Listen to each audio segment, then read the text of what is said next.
9, 8, 7, 6, 5, 4, 3, 2, 1.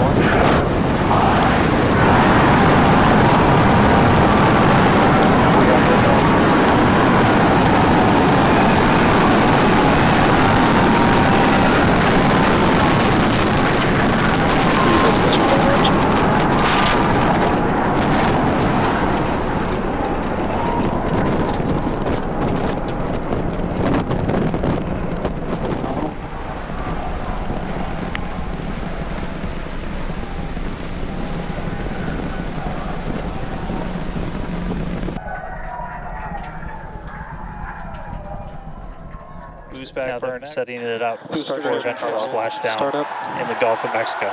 Stage separation.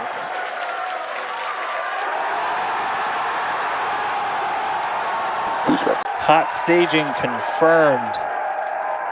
Boosters now making its way back, seeing 6 engines ignited on ship. Kate, we got a Starship on its way to space and a booster on the way back to the Gulf.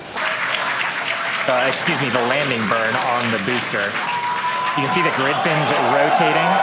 Those hypersonic grid fins are guiding us through the atmosphere back towards our splashdown site. Again, we're going for a splashdown, a soft splashdown. Rapidly bring down the booster's velocity, and then just the 3 in the center for splashdown. Let's see if that'll work.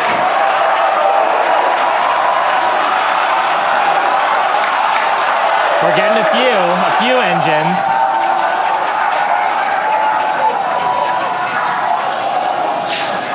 And entry up to that point is pretty darn good. Ship continuing to look nominal with its ascent burn. Less than a minute. At that point, ship will, or I'm sorry, actually it already has. Starship engine cut off.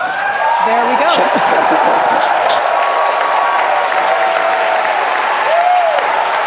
As you heard there, by the call out and from the crowd behind us. Starship's 6 Raptor engines have successfully shut down. We heard a call out for nominal orbital insertion, which is incredible. Look at these views, Dan.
Now, if Starship manages to make it all the way through re-entry, we'll collect valuable data on Starship flying through the Earth's atmosphere at hypersonic speeds, meaning more than 5, or at this point, will be more than 5 times the speed of sound. Now we're watching these live views, HD views by the looks of it, thanks to Starlink. You can see that the flaps there on the ship might be actuating.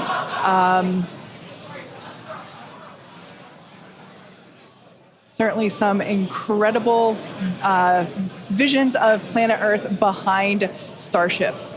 Now, we've already validated Starship's ability to fly and land at subsonic speeds. You might recall those suborbital flights from a few years ago, and we can see those flaps there. So getting data on aspects like heating and control while traveling way faster than we did before is going to be critical to eventually bringing Starships back from space for rapid reuse. So I mentioned those flaps. That's one of the things that enables Starship to help control itself and survive the heat of reentry, which, like we said before, we're expecting that reentry to occur around T plus 49 minutes. So we're getting pretty close here. And what you're seeing here, it looks like the vehicle is sort of moving back and forth. Part of what you're also seeing is one of the cameras, this onboard view that we have, is on the end of a flap. Starship has front flaps and rear flaps in the vehicle.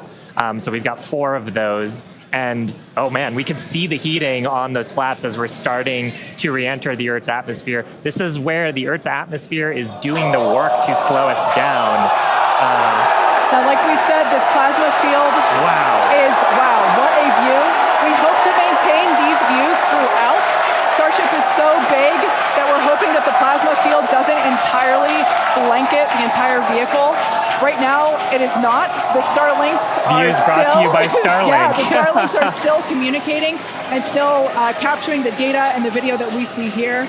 I mean, Shiva, this is just absolutely incredible views. We've never seen anything like this before. This is the biggest flying object ever in space. Absolutely, Kate. And it's important to note, with the ascent burn that we did was to get us to orbital velocities, even though we were on a nearly orbital trajectory.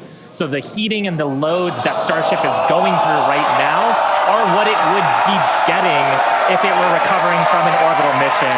And just the fact that we have views through entry, this is incredible. Yeah. Again, this is the furthest and fastest that Starship has ever flown. And you can definitely tell by the crowd here in Hawthorne.